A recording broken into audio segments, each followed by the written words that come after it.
전 세계를 다시 테러 공포에 몰아넣고 있는 사건입니다. 모스크바 북서부에 있는 한 공연장에서 총격 테러가 발생했죠. 얘네들은 탈레반하고도 싸우고 이란하고도 싸우고 모두와 싸우는 무지막지한 조직인데 용의자들의 진술들을 보시면 튀르키예에 있었다가 왜 타지크인들이었느냐. 물론 푸틴 대통령이야 우크라이나가 배후가 있다라는 얘기를 계속 주장을 하고 있는데요. 3월 11일에 라마단 금식달이 시작이 됐는데요.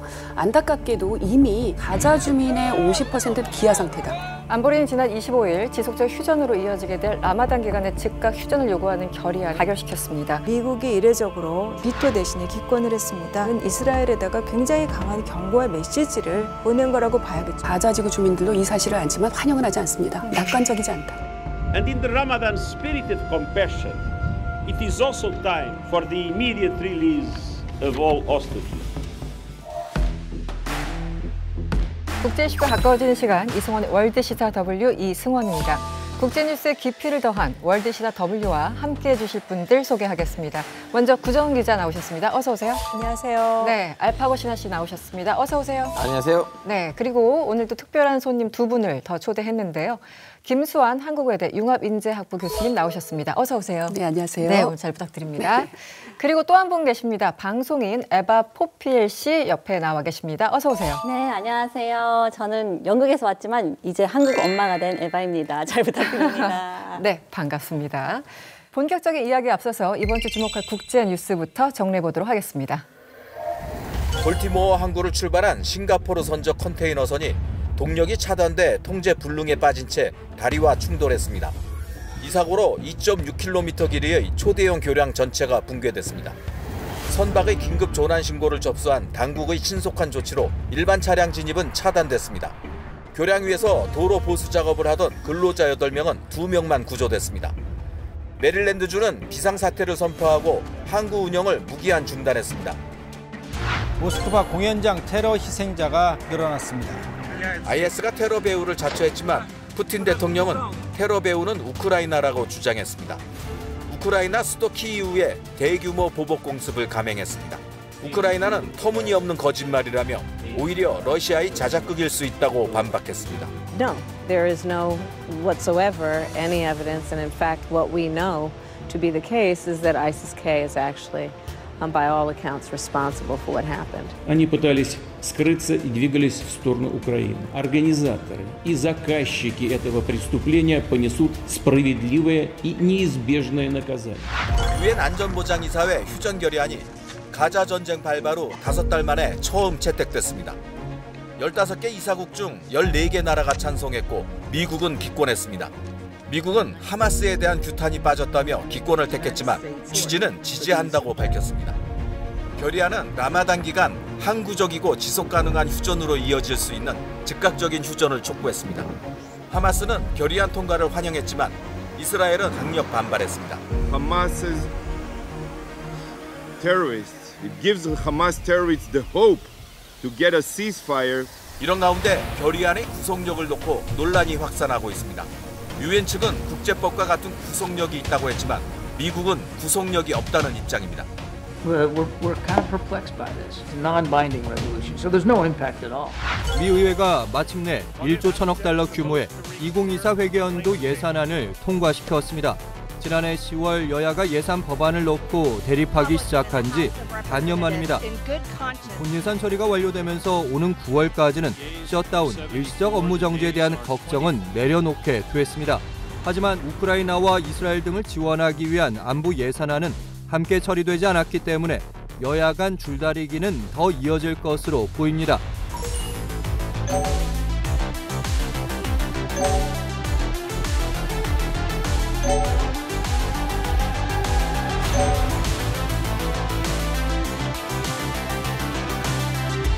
이번 주는 이슈 W에서 나눌 이야기가 참 많은 것 같습니다. 현지 시각으로 26일 미국 메릴랜드주 볼티모어에서 선박이 항구 다리에 충돌하면서 순식간에 붕괴됐는데요. 알파 기자님, 이거 어떻게 된 건가요? 이거 이제 우리나라 시간으로 새벽 1시였는데요. 네. 근데 그분도 잘 모르는 사이에 갑자기 우리는 이걸 컨트롤하지 못하겠다. 이대로 가면 그 다리에 다리에다가 충돌하겠다. 충돌할 것 같다고 해서 이제 신호를 보내드렸고 그러다 보니까 차들 다 절수된 상황이었는데 어쩔 수 없이 이제 충돌이 돼가지고 이 다리가 묻어졌는데요. 이 다리는 이제 1977년에 개통됐던 다리고 이때까지 큰 문제가 없었거든요. 아, 네. 사건이 워낙 뜻밖의 일어나는 사건이잖아요. 그동안 그 어느 손박도 가서 다리에다가 부딪힌 적도 없는데 더군다나 이제 불과 얼마 전에 러시아에서도 테러 사건이 있었기 때문에 좀 약간 뭔가 이상한 건가라는 게 의문들이 나왔는데 근데 이제 미국 당국이 하는 말로는 아니 이거는 그 무슨 테러 사건이 아니면 무슨 보복이 아니고 그냥 교통사고라고 봐야 된다고 했고 지금도 수습 중이에요. 이 아마 영상 보신 분들 아시겠지만 정말 순식간에 다리가 붕괴되면서 굉장히 좀 충격적인 그런 사건이었습니다. 다음은 전 세계를 다시 테러 공포에 몰아넣고 있는 사건입니다. 지난 22일 모스크바 북서부에 있는 한 공연장에서 총격 테러가 발생했죠. 극단주의 무장 세력 이슬람 국가 IS 호라산이 배후를 자처하고 나섰는데 구정 기자님 이것 좀 설명을 해주시죠. 예, 그 모스크바 서부의 크라스노고르스크라는 곳, 이제 작은 근교 도시인데 거기에 음악 공연장에 3월 22일이죠. 괴한 4명이 들이닥쳐서 이제 총 쏘고 소위탄 터뜨려서 결국은 이제 방화까지 하고. 그래서 사망자들이 너무 많았어요. 네. 또 다친 사람도 뭐 200명 가까이 되더라고요. 네. 그러니까 인명피해가 너무 컸는데 그 아프가니스탄의 근거지를 둔 이 IS 호라산, 이슬람 국가 호라산이 우리가 한 짓이다라고 했고 그 범인 중에 한 명이 이제 찍혀 있는 동영상까지 이제 공개를 해서 이제 거의 그것은 굳어진 분위기고요. 네. 러시아에서 최악의 이제 테러 사건이 일어났다. 그리고 뭐 블라디미르 푸틴 러시아 대통령은 바로 뭐 야만적인 테러 행위다 그러면서 국가 애도의 날 선포를 했었고요. 이 용의자 4명 현장에 있던 사람을 비롯해서 한 10명 이상을 지금 러시아 당국이 체포를 해서 지금 수사를 하고 있습니다. 이 범인 4명은 전부 그 중앙아시아 국가죠. 옛소련에서 독립한 타지키스탄 출신이다라고 지금 러시아 당국은 발표한 상태고요. 또 이렇게 세계가 테러 공포에 휩싸이는 거 아니냐 지금 두려움이 많이 커지고 있는 상황입니다. 네. 이 IS 여러분들도 많이 들어보셨을 텐데 IS가 한 가지가 아닙니다. 여러 이제 분파들이 있는데 조직들이 있고 이들이 실제 어떤 사람들인지 그리고 어떤 목표를 갖고 있는지 설명 좀 부탁드립니다. 사실은 IS 호라산에 대해서 말하기 전에 IS의 좀 탄생 과정을 어느 정도 알아야 되는데요. 이제 IS 이전에는 알카이다가 있었고 그리고 지역별로 이제 하마스 등등 있긴 한데요. IS의 차이점이 뭐냐면 자르카비라는 사람이 있었는데 이 사람이 이제 아프가니스탄에서 활동을 하면서 이제 알카이다의 중심 세력들은 알게 됐고 근데 차이점이 있었어요. 생각이 달랐어요. 알카이다가 원하는 거 뭐냐면 그 목표가 뭐냐면 미국하고 이스라엘이 다도돼야지 우리가 목숨을 쉴 수가 있다. 근데 우리는 가서 미국을 무너뜨릴 수가 없으니까 괴롭혀야 된다. 자르카비는 얘기하는 거 뭐냐면 아니야 멀리 있는 적을 다도하면 의미가 없어요. 일단 우리 내부에 있는 적들을 없애야 된다. 그래서 요르단 완정도 무너져야 되고 그리고 시아파도 없어져야 된다. 시아파라든가 아니면 이 왕정들은 우리 내부 안에 있는 트로이 목마들이다. 근데 이제 임시적으로 알카이다의 간판을 유지했지만 이제 알카이다도 흐지부지하게 됐고 그리고 이제 이라크 완전 아수라장이 되니까 그때 독립선언을 한 거예요. 나는 IS다. 전 세계적인 이슬람 국가를 이제 건국이 끝나면 이제 너네는 너네 지역을 담당해야 되고 이슬람 지역을 이렇게 지역별로 갈라졌어요. 그분들 내부적으로. 지역별로 아예 그 분담해서 역할을 맡겼군요. 예. 네. 그래서 IS 마그렙도 있고요. IS 코르디스탄도 있고요. IS 헤자즈도 있고요. 그 중에서 IS 호라산은 이제 중앙아시아에서 왔던 애들이 만들었던 하단 지부예요. 이제 아프가니스탄도 거기에 들어가 있고 그리고 아시다시피 스탄5 형제 나라들도 거기 그 지역에 해당되니까 항상 그 지역 이름이 호라산이었고 그래서 그쪽에서 왔던 애들의 지부는 IS 호라산 된 거예요. 얘네들은 탈레반하고도 싸우고 이란하고도 싸우고 러시아하고도 싸우고 적이 많군요. 예, 모두와 싸우는 무지막지한 조직인데 우리 그 아프간의 탈레반 있잖아요. 탈레반은 자국민들을 억압하는 아프간 내에서만 활동하는 이제 정치적인 주체인데 이 알카이다는 이제 외부에서 들어간 테러 조직이었고 근데 알카이다의 잔당들하고 그다음에 탈레반에서 떨어져 나간 사람들하고 그리고 이 중동에 IS 만들어졌을 때 IS 이름으로 아프간에서 활동하다가 또 떨어져 나온 사람들 이들이 다 모여가지고 IS 호라산을 구성을 한 거예요. 2010년대 중반에 2021년에 아프간에서 철수할 때 그 카불 공항에서 대규모 테러, 자폭 테러를 일으켜가지고 그때 뭐 미군들도 숨지고 아프간인 170명 이상이 숨졌는데 그때 미군 나가자마자 바로 탈레반이 정권을 접수하고 있는 와중에 호라산이 그런 짓을 저지르면서 지금은 거의 탈레반과 가장 많이 싸우는 이런 식이 됐었고, 그다음에는 뭐 이 아프간 국경 안쪽에서 우즈베키스탄이나 타지키스탄 쪽으로 로켓포 쏘는 그런 일도 있고, 그리고 지난 1월에는 이란의 케르만에서 가심 솔레이마니 장군 추모 행사 열리는데 거기서 또 이중으로 자폭태를 일으켰고 올해 1월에는 그때부터 100명 가까이 숨졌죠. 그리고 나서 이번에 모스크바 공격을 벌인 건데, 그러니까 전방위로 대량 살상을 저지르는 정말 무지막지한 세력, 이제 여기저기 잔당들이 규합된 그렇게 보시면 될 것 같아요. 네. 어떤 테러 조직이 어떤 사건을 저지를 때는 그 배경과 목표, 목적들이 있을 거잖아요. 그리고 또 중요한 게 왜 시점, 타이밍일 텐데 어떻게 보고 계십니까? 이번 테러 사건? 저희가 분석해 볼 때 지금 몇 가지 원인이 있는데요. 첫 번째는 무슬림들과 러시아의 구원이 있겠고요. 두 번째는 말씀하신 대로 타이밍, 시점을 봐야 될 것 같습니다. 1990년대 후반에 체첸 등지 여러 이슬람 그 지역에서 분리 독립 운동이 활발하게 벌어집니다. 그런데 러시아에서 특히 체첸 지역 같은 이 이슬람 지역에 굉장히 강경하게 탄압을 합니다. 이러다 보니까 역시 이 러시아에 대한 어떤 무슬림들의 반감이 있어 왔고요. 또 최근에는 푸틴 대통령이 최근 한 2, 3년 동안 강력하게 무슬림 세력을 탄압을 했어요. 그러다 보니까 이 무슬림들이 이 러시아에 대한 또 구소련에 대한 어떤 반감, 안 좋은 원한 등이 있었고요. 또 여기서 중요하게 생각할 것은 타이밍입니다. 왜 그럼 이 시점에서 이 거대한 러시아라는 그런 상대를 가지고 테러를 행위를 했느냐. 또 잡혀 고문당한 혹은 뭐 잡혀 있는 4명의 그 용의자들을 보면 거의 우리가 봐도 아주 치밀하게 훈련을 받지 않은 그런 듯한 인상이 있잖아요. 그런 것을 볼 때 이 시점에서는 결국 러시아는 우크라이나 전쟁으로 최근 몇 년 동안 굉장히 국내 상황에 집중할 수 없었다. 그렇기 때문에 치안이나 안보가 굉장히 취약한 상황이었다. 그 타이밍에 어떤 IS 그 호라산의 세를 과시하기 위한, 존재감을 드러내기 위한 그런 목적이 아니었나라고 생각을 합니다. 네.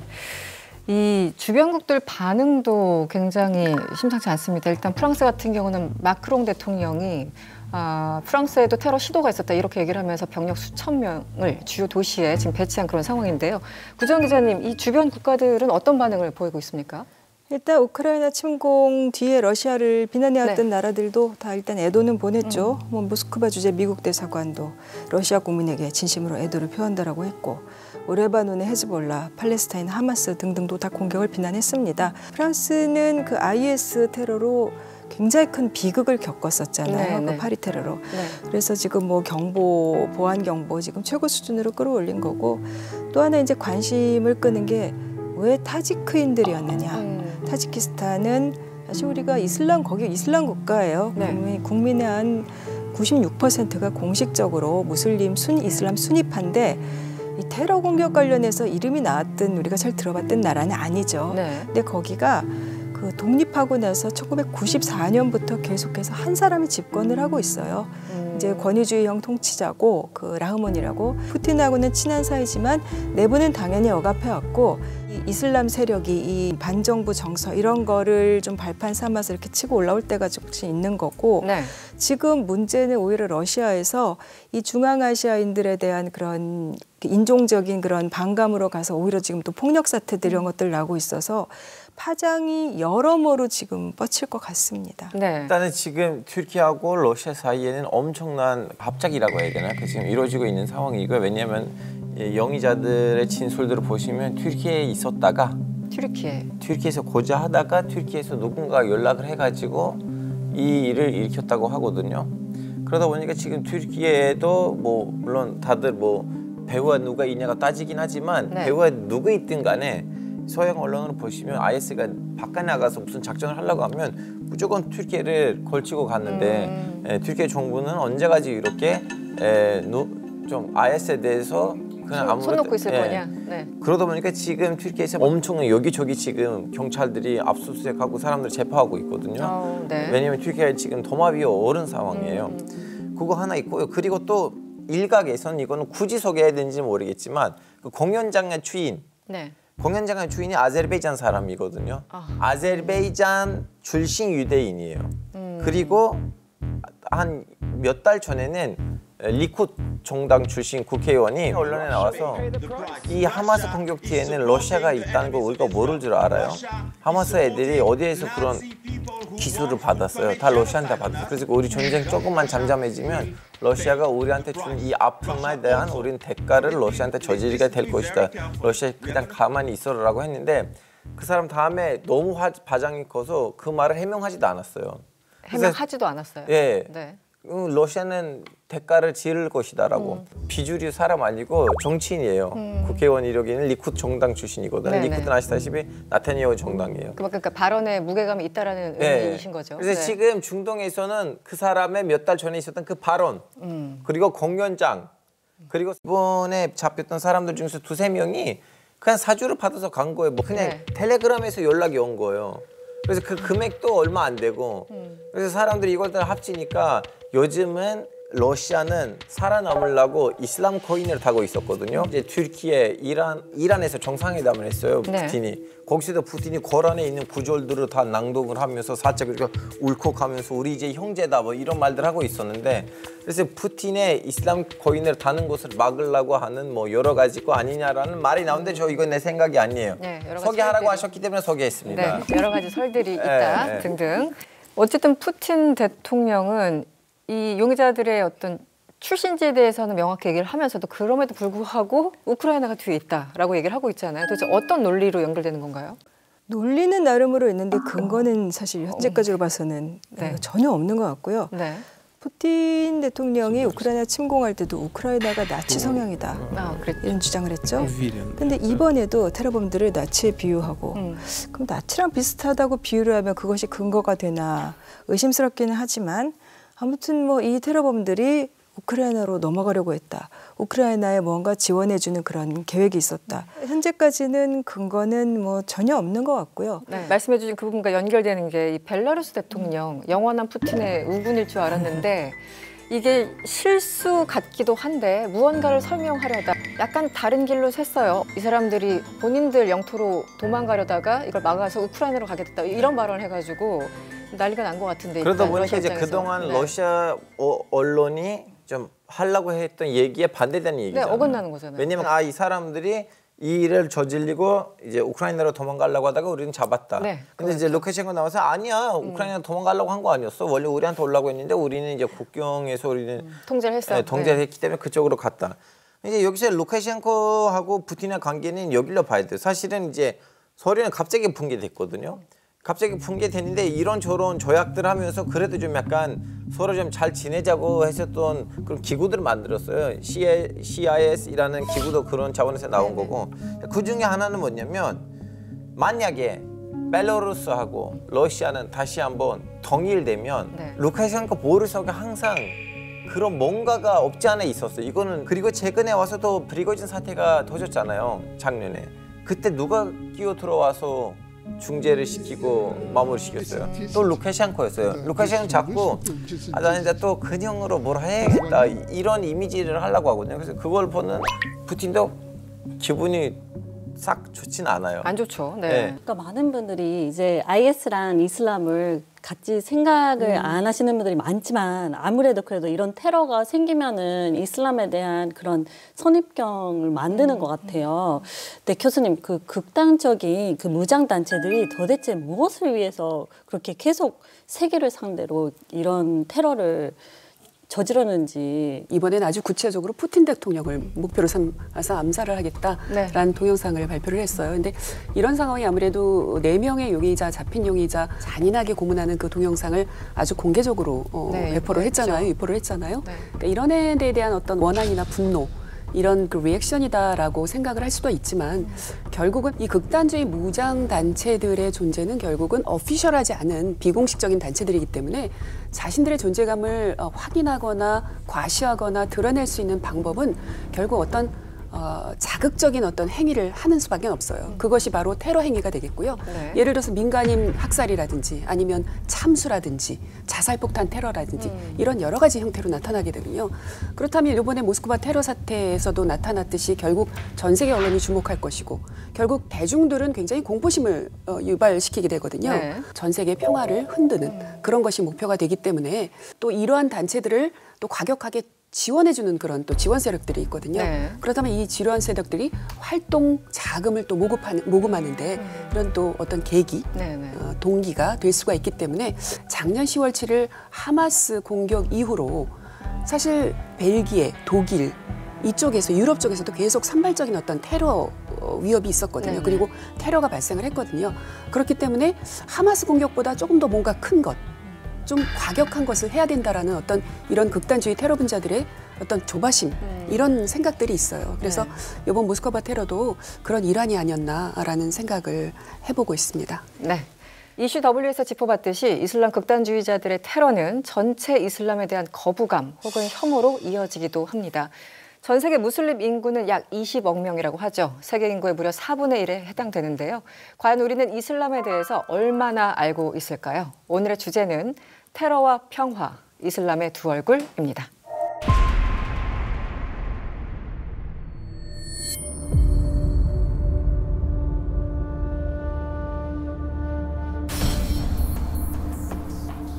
I saw two guys standing up, and the next thing, my next impression, all happened very rapidly, as you can understand, is of a gunshot.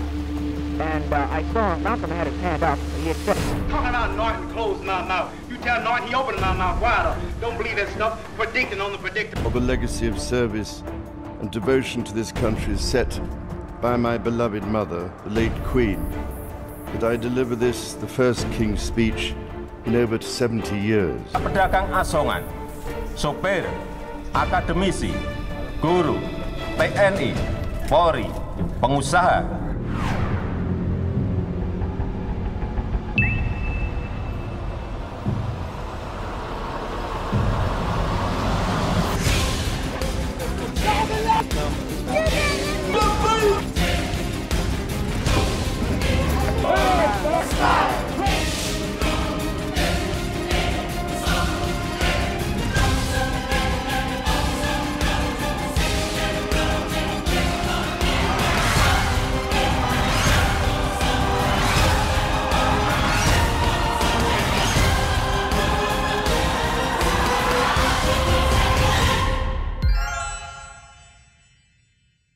네, 오늘은 이슬람에 대한 오해를 풀어보고 진실의 조각들로 채워보도록 하겠습니다. 먼저 김수환 교수님 설명 먼저 듣겠습니다. 제가 강의를 하면 꼭 말씀드리는 게 제가 크리스찬입니다. 근데 크리스찬에 제가 이걸 왜 말씀을 드리냐면 제가 이 말씀을 안 드리면 김수환 교수는 무슬림이구나. 그래서 이슬람 편향적으로 얘기하는구나 라고 알고 계세요. 그래서 저는 이슬람에 대한 어떤 왜곡된 관점, 잘못된 생각은 좀 바로잡고 싶다. 자, 그럼 우리가 갖고 있는 이슬람에 대한 편견과 부정적인 이미지가 있어요. 뭐냐면 지하드라는 그런 용어예요. 자, 지하드가 극단주의 무장 테러 단체들에 의해서 항상 지하디스트, 그러면 이슬람 성전주의자, 성전이라고 번역이 돼요. 근데 이것은 정확히 말하면 성전은 아닙니다. 지하드는 대지하드와 소지하드로 나눕니다. 대지하드는 뭐냐면 개인적인 어떤 수양이에요. 쉽게 말하면 알라의 가르침을 내가 노력해서 나의 내적인 어떤 신앙심으로 발현시키는 것, 그것이 대지하드고요. 소지하드가 바로 이것입니다. 사진에 모이는 굉장히 어떻게 보면 공격적인 그런 우리가 알고 있는 지하드가 바로 소지하드인데요. 이교도들에게 공격을 당했을 때 우리가 거기에 맞서서 싸울 수 있다라는 것이 소지하드의 원래 취지입니다. 그래서 이슬람에서는 지하드는 소지하드보다 대지하드를 더 중요시 여깁니다. 즉 내적인 어떤 신앙적인 개인적인 수양. 근데 우리가 알고 있는 게 지하드 하면 싸우는 거, 그리고 테러, 자살폭탄 이런 거 알고 있거든요. 근데 그것은 진정한 지하드는 아니다라고 말씀을 드릴 수가 있겠습니다. 여러분들이 생각하시는 그 이슬람에 대한 어떤 호전적이고 부정적이고 굉장히 테러이라든지 전쟁이라든지 갈등이라든지 이런 이미지가 부정적인 이미지가 있지만 사실 그 이면에 이슬람이라는 종교가 원래 꾸르안도 그렇고 그런 교리나 그런 방향의 가르침은 없었다라는 것을 말씀드리고 싶습니다. 먼저 이슬람 하면은요, 화면에 나가는 것처럼 이 녹색 국기가 사우디아라비아 국기입니다. 저게 무슨 모양이지라고 생각을 하실 텐데요. 저게 아랍어 문구입니다. 꾸르안에 나오는 경전인데요. 라 일라하 일랄라 무함마드 라술라.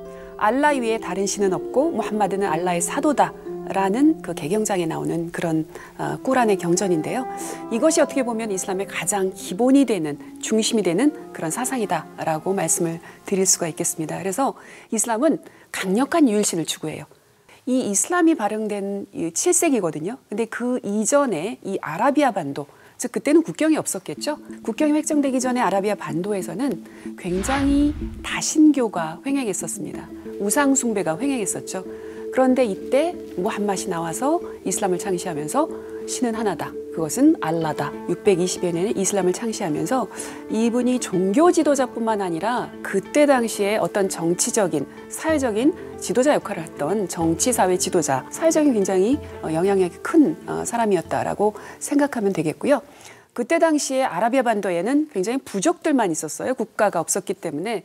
그런데 이슬람을 창시하면서, 이슬람이 발행되면서 국가의 어떤 통치 시스템을 갖춘 최초의 그런 국가 형태를 만들었다라고 이해를 하시면 될 것 같습니다.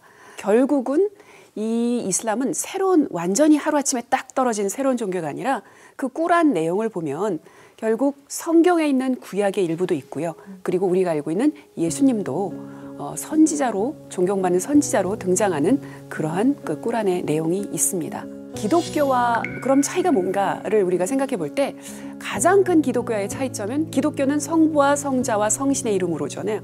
그래서 예수님이 하느님의 아들이고 결국 예수님도 신성이 있다라고 인정을 하지만 이 이슬람은 이 예수님에 대해서 신성을 인정하지 않습니다. 하지만 모세 이후에 위대한 선지자 중에 하나이고 그래서 존경받을 그런 선지자이지만 결국 최후의 선지자는 무함마드이다라는 것이죠. 자, 그러면 이 이슬람에서 가장 기본이 되는 경전은요, 꾸란과 하디스가 있습니다. 이 코란은 어떻게 보면은 알라가 사도 무함mad에 계시한 그 계시된 내용을 그대로 나중에 후대에서 모아서 기록한 것이 바로 꾸란입니다. 그리고 이 꾸란에는 그 사회적인 어떤 정치적인 갈등이나 분쟁이 발생했을 때 이것을 해결했던 어떤 실용적인, 굉장히 실증적인 그런 내용도 담겨 있다라는 내용이 있습니다. 그럼 하디스는 무엇이냐? 하디스의 경우는 제2경전으로 이해하시면 되겠습니다. 사도 무함mad이 살아있을 때 했던 말과 행동을 후대에 기록한 것이 바로 하디스입니다. 이슬람에서 중요한 것은요, 5가지 기둥입니다. 5가지 기둥, 오늘 우리가 또 그 중에 하나를 얘기할 건데요. 자, 첫 번째 기둥은 신앙 증언입니다. 샤하다라는 건데요. 그것은 방금 제가 사우디 국기에서 말한 것처럼 나는 알라 외에 다른 신은 없고 무함마드가 알라의 사도임을 증언합니다. 라는 신앙 고백이 있습니다. 그것이 무슬림이라면 반드시 해야 될 것이고요. 종교가 없는 사람이 이슬람으로 개종할 때 반드시 신앙 증언을 샤하다라는 것을 해야 되는 것이고요. 두 번째가 예배입니다. 하루 5번 정해진 시간에 예배를 드리는 것이 있고요. 그리고 세 번째가 종교세입니다. 자카트라고 하는데요. 1년 수입의 40분의 1, 즉 2.5%를 희사하는 거죠. 그런데 이게 국가별로 의무인 국가가 있고 그렇지 않은 국가가 있어요. 그런데 이것의 의미는 결국 배고픈 자와 나의 알라가 주신 나의 부를 같이 나누자, 공유하자라는 그런 의미가 있죠. 그리고 네 번째 이슬람의 기둥은 라마단입니다. 라마단은 이슬람에서 9번째 달의 이름으로 그 달 한 달 동안은 해가 뜰 때부터 해가 질 때까지 물 한 모금 마시지 않는 금식을 행하는 달이죠. 이것도 역시 배고픈 자들이 고통을 같이 공유해라라는 그런 의미죠. 5번째 이슬람의 기둥은 순례입니다. 이슬람이 발흥한 곳이죠. 그 메카로 성지 순례를 가야 하는 것이 이슬람의 기둥입니다. 그래서 전 세계 무슬림 어디나 평생 돈을 모아서 사우디 메카로 비행기를 타고 와서 그곳에 숙박을 하면서 성지 순례를 하게 되는 거죠. 자, 그렇다면 이슬람 발흥했던 그때 당시 아라비아 반도, 특히 메카의 상황을 한번 살펴볼게요. 그때 당시 6세기, 7세기에 동쪽에는 동로마 제국, 즉 비잔틴 제국과 서쪽에는 사산조 페르시아라는 거대한 두 제국이 전쟁을 200년 넘게 하고 있었어요. 그러다 보니까 저 실크로드, 즉 중국을 통해서 중앙아시아를 거쳐서 이 중동 지역을 거쳐서 유럽으로 가야 되는 이 교역로가 막히게 되는 거죠. 이 거대 제국의 전쟁 때문에. 그러니까 다른 통로를, 다른 교역로를 발견한 것이 바로 해상로였어요. 그래서 지도에서 보이는 것처럼 이 메카가 그 해상로의 중간 기점으로 급부상하기 시작했어요. 그러니까 이 메카에서 중간 기착지로 많은 무역상들이 쉬면서 교류하기 시작하고 공유하기 시작하면서 이 메카가 상업의 중심지로 떠오르기 시작하는 거예요. 그렇기 때문에 우상 숭배나 다신교가 더 횡행했죠. 그러다 보니까 그때 당시 다신교와 관련된 여러 비즈니스를 했던 그런 사람들이 아무래도 이 무함마드를 핍박하게 됩니다. 그래서 이 무함마드이 메카에서 북쪽으로 떨어진 메디나라는 곳으로 어떻게 보면 아랍어로는 헤주라라고 하는데요. 혹은 히주라라고 하는데 그게 이주를 가게 됩니다. 그게 피난을 가게 되는 거죠. 그것이 바로 이슬람력의 시작이 됐다고 말씀드릴 수가 있겠습니다. 현재의 이슬람의 3대 성지 중에 하나가 메카, 메디나, 그리고 지금 가자 사태가 일어나고 있는 이스라엘의 예루살렘입니다. 자, 이슬람의 역사를 잠깐 살펴볼게요. 보면은 사도 무함마드이 570년에 태어났다고 해요. 정확한 기록은 아닙니다. 그런데 사도 무함마드이 632년에 사망을 해요. 그런데 이때 후계자를 지정해 놓지 않고 사망을 합니다. 사실 여기서부터 시아파와 순니파의 어떤 갈등이 시작되는데요. 그 이후에 1대, 2대, 3대, 4대 칼리프를 선정하는 4대 칼리프 정통 칼리프 시대가 열리게 됩니다. 그래서 1대가 아부바크르, 2대가 오마르, 3대가 우스만, 4대가 알리입니다. 그런데 알리가 사도 무함마드의 사촌이에요. 즉 혈통을 이어받았죠. 그렇다면 알리를 추종하는 사람들은 알리가 첫 번째 칼리프가 됐어야 돼 라고 생각했겠죠. 그런데 알리가 암살을 당하고 또 알리의 아들도 암살을 당하면서 결국은 알리를 쫓는 자들이 나중에 시아파, 알리를 순종하는 자, 따르는 자, 시아 알리가 된 거고요. 그 나머지 머저리티, 대다수가 지금의 이슬람의 85%인 순니파로 나눠지게 됩니다. 그 역사가 지나고 바로 그 다음을 이어받은 그 왕조가 바로 우마이야 왕조입니다. 우마이야 왕조 때 이슬람은 정복 사업이 굉장히 확대가 됩니다. 그래서 지금 우리가 알고 있는 스페인 있죠. 남부의 안달루시아 지방까지, 이베리아 반도까지 이슬람이 한 700년 이상을 점령을 하게 됩니다. 그래서 여러분이 스페인 가면 가장 반드시 가봐야 될 곳이 알함브라 궁전이잖아요. 음식, 예술, 음악, 건축 양식 등 의복까지 많은 이슬람의 그 영향이 아직도 잔재가 남아있는 것을 확인할 수 있습니다. 그 다음에 이제 아바스 왕조가 바로 750년부터 1258년까지 지속이 됩니다. 몽골 제국에 의해서 이 아바스 왕조가 무너지는데요. 사실 이 아바스 왕조가 어떻게 보면 굉장히 화려했던 문학의 정성기다, 문화의 전성기, 학문의 전성기다라고 할 수가 있는데요.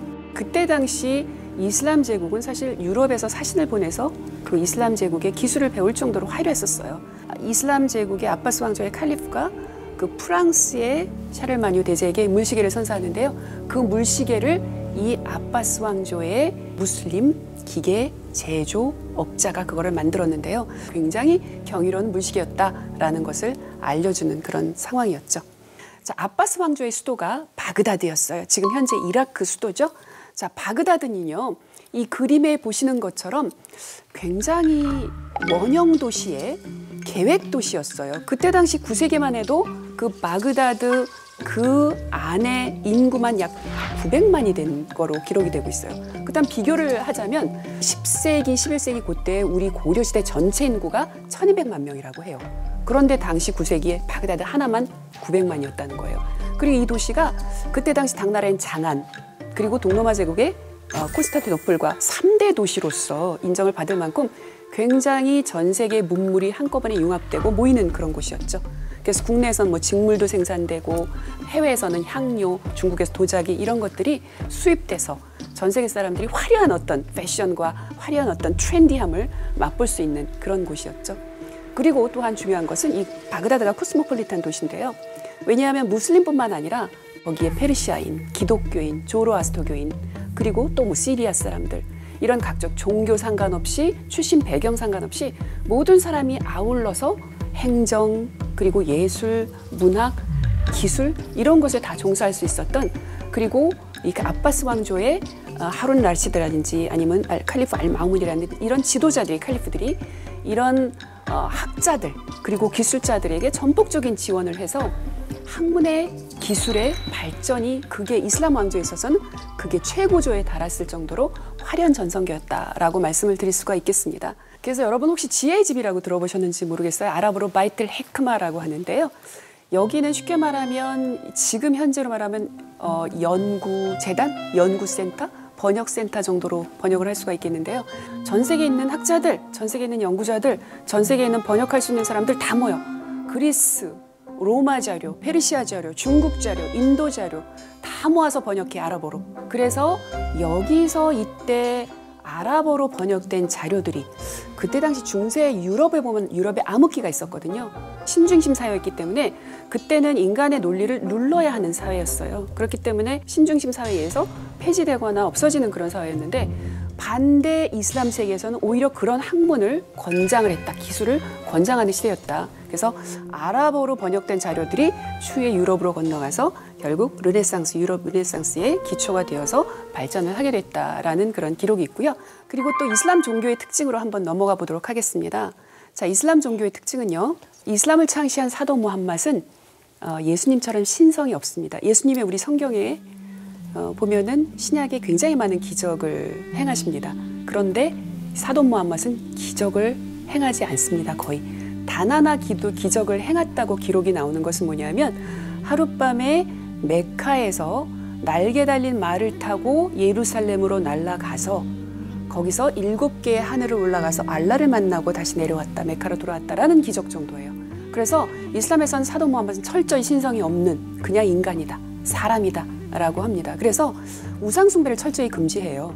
그래서 심지어 저 좌측의 사진 그 그림자를 보시는 것처럼 분명히 사도 무함mad이라는 성화인데 그 성화에 사도 무함mad의 얼굴은 하얗게 그려져 있습니다.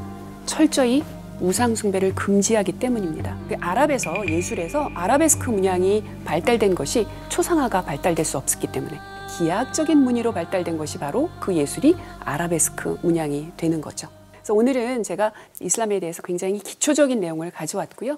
여러분들이 생각하시는 그 이슬람에 대한 어떤 굉장히 테러이라든지 전쟁이라든지 갈등이라든지 이런 이미지가 부정적인 이미지가 있지만 잘못된 생각은 좀 바로잡고 싶다. 그래야 어떤 서로 간의 종교 간의 평화 그리고 세계 평화가 오지 않을까라는 생각에서 말씀드립니다. 오늘은 여기까지 마치겠습니다. 감사합니다.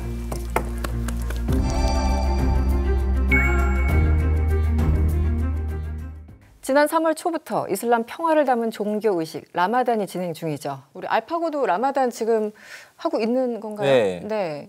어떻게 하루 일정이 어떻게 되는 겁니까? 우리가 이제 한국 사람들이 생각하는 일출이 이제 해가 보이기 시작했다인데 원래 이슬람 율법으로는 일출이 아예 그 해의 그 빛이 아예 안 나오고 깜깜해지기 직전 그거 이제 일출이라고 생각하거든요. 네. 그 이제 5시예요 현재로서. 이제 5시 이전에 일어날 수 있다면 5시 이전에 마지막으로 밥을 먹고 물을 막 마시고 다음에 잡니다. 자다가 이제 일어나고 한 8시쯤에 이제 하루가 시작해요. 시작하다가 오늘 시간으로 6시 51분이에요. 일몰이. 네. 그래서 다시 밥 먹기 시작합니다. 그때부터. 네. 그 사이에는 이제 물 안 마셔요. 물도 하나도 네. 안 마셔요? 와, 어떡해요? 너무 목마르면은. 네, 이제 이거는 이제 수행이에요. 수행. 예, 오늘은 저도 사우디아라비아 왕세자 모함메드 빈 살만도 똑같이 힘들어하고 있어요. 네. 와. 네. 배고픔 앞에서는 뭐 다 똑같죠. 네. 어떤 의미가 있어요? 그 먹는 거에 대한 감사함을 위해서. 그거보다는 이제 그걸 통해서 이제 수행하는 거지. 이제 불교 스님들도 수행을 하잖아요. 네. 산에 가서 오랫동안 누구랑 얘기하지 않을 때도 있고 밥을 안 먹을 때도 있고. 네네. 근데 이제 모든 사람들 우리는 다 같이 수행하자. 그래야지 이제 나의 위가 좀 약간 쉴 수도 있고. 그리고 가난한 사람, 부자 똑같이 자신을 동등하게 생각할 수도 있고.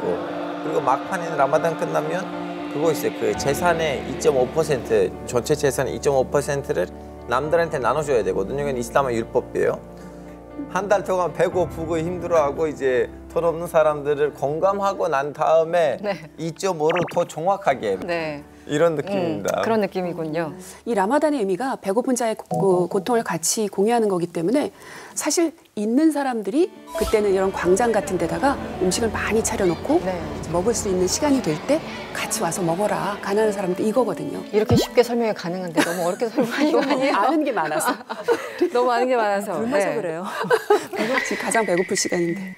무슬림 국가에서는 코란이라는 경전을 통해서 말도 배운다고 들었는데 어떤 의미가 있나요? 그 코란이라는 게? 사실 이슬람 국가라는 말이 그 헌법이 코란을 바탕으로 만들어진 신정 국가를 말씀하신 것인지 아니면 대다수 인구가 이슬람인 나라를 의미한 것이니까 좀 약간 다르거든요. 왜냐하면 제가 왔던 나라는 튀르키예이고 튀르키예는 이제 세속주의 국가예요.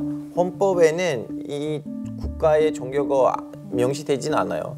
그러다 보니까 코란을 진짜 뭐라고 해야 되나 거의 인문학 정도 조금만 가르쳐요 학교에서.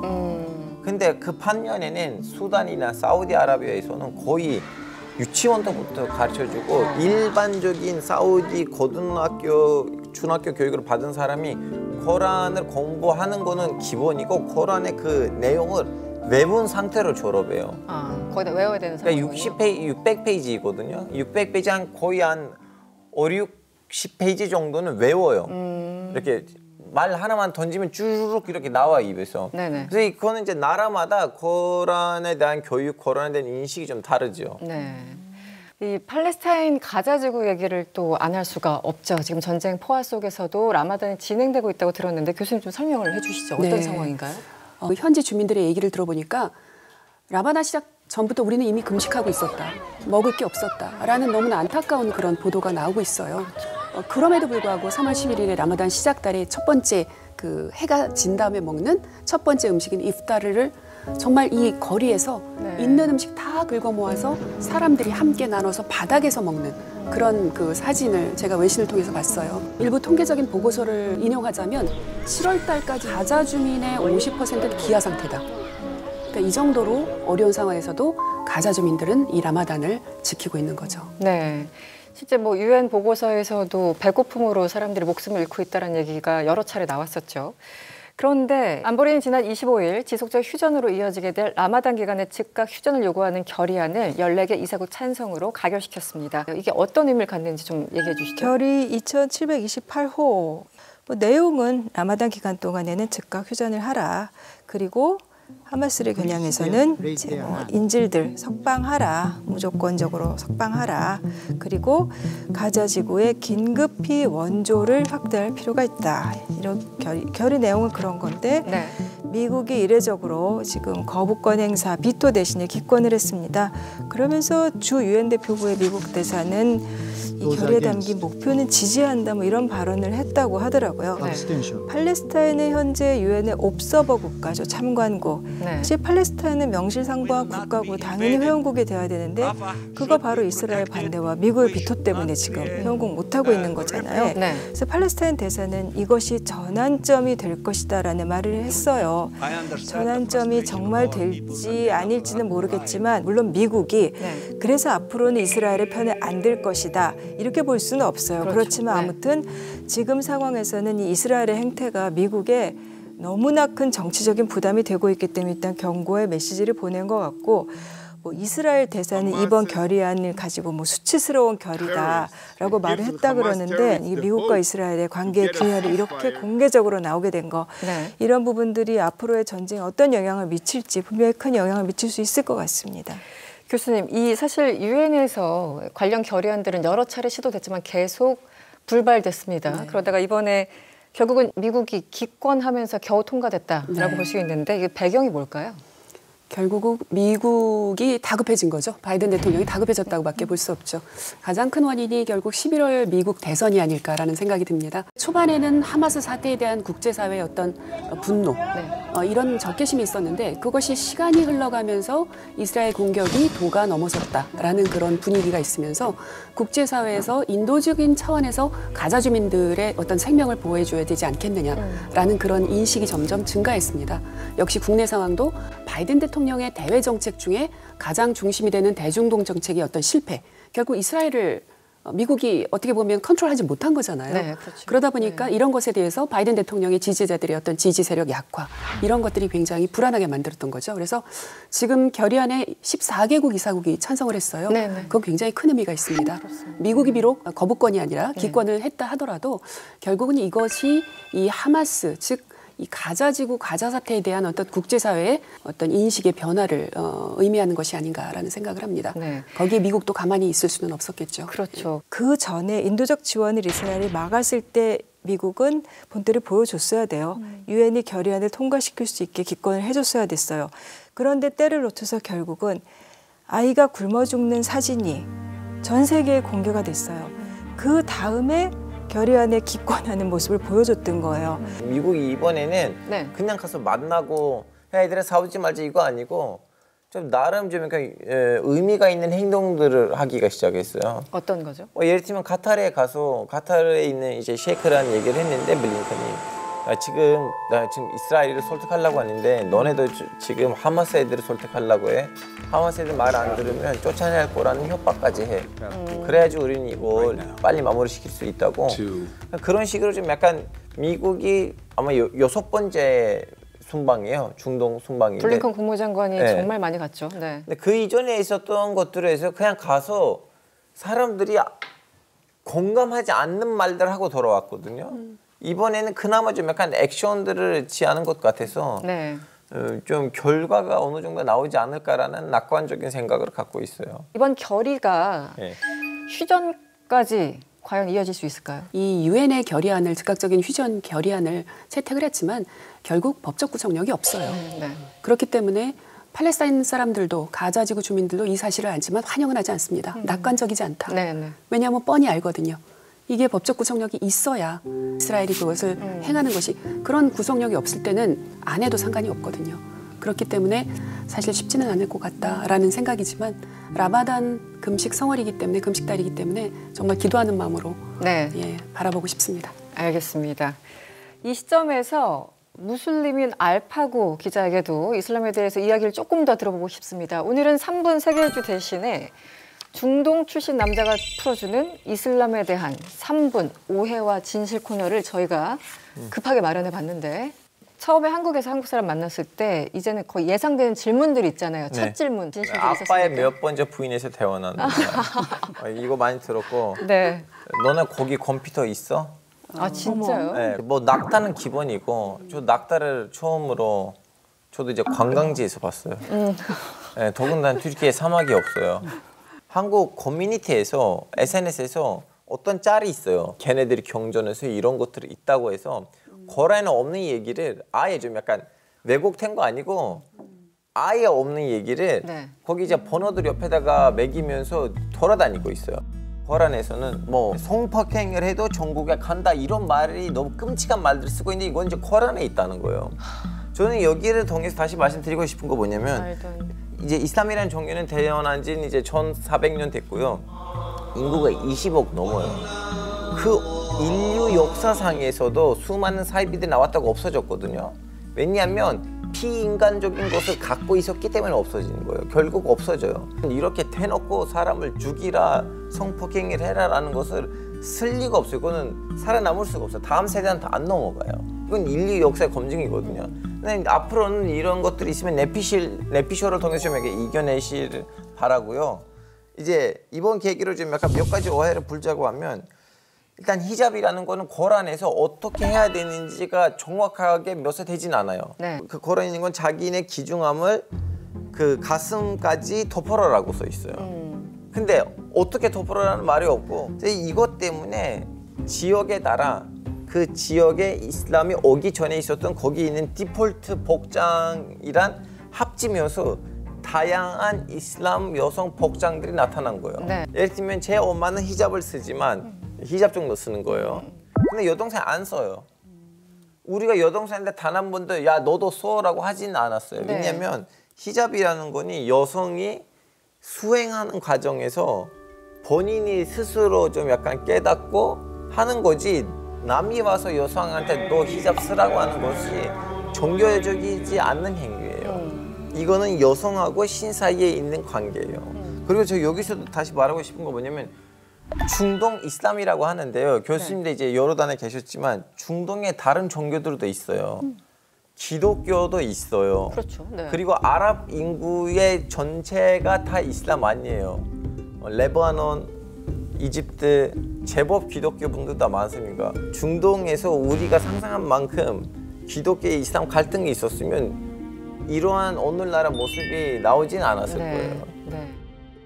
최근에 미국에서는 블랙리스트라는 단어 자체를 없애기로 했죠. 블랙이라는 것이 굉장히 인종차별적이라는 인상 때문입니다. 이렇게 어떤 미디어나 언어가 어떤 특정 종교나 인종에 대해서 굉장히 선입견을 갖게 하는데 교수님, 한 말씀 좀 해주시죠. 우리 뭐 미디어나 일상적으로 쓰는 그런 언어들이 특히 이제 이슬람에 대해서는 뭐 9/11 테러나 이런 것만 이제 연상하게 하는 그런 여러 가지 기제들이 좀 있는 것 같아요. 어떻게 있죠. 보십니까? 네. 여태까지 과거의 90년대, 뭐 20년대 초반만 해도 저희가 얻을 수 있는 중동 관련, 이슬람 관련 언론 보도는 사실 서구에 의해서 필터링이 되지 않은 그런 보도였어요.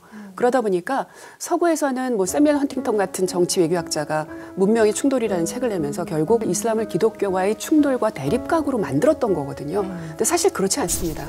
그렇지 않은데 어떻게 보면은 냉전 체제 이후에 소련이 붕괴되면서 미국이란 나라가 어떤 상대적인 어떤 그 상대국, 어떤 적대시할 수 있는 세력을 이슬람권으로 잡지 않았나라는 그런 생각도 들고요.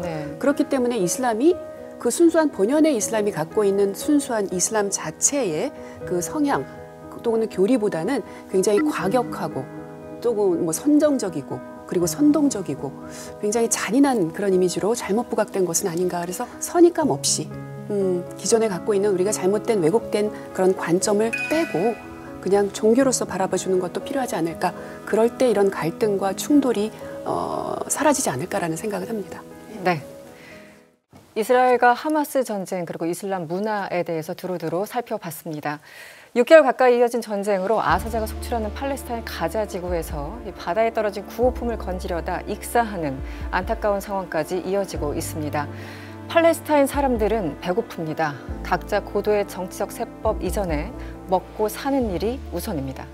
이승원의 월드시사 W, 저희가 준비한 내용은 여기까지입니다. 다음 주 이 시간에 다시 찾아뵙겠습니다. 시청해주신 여러분 고맙습니다.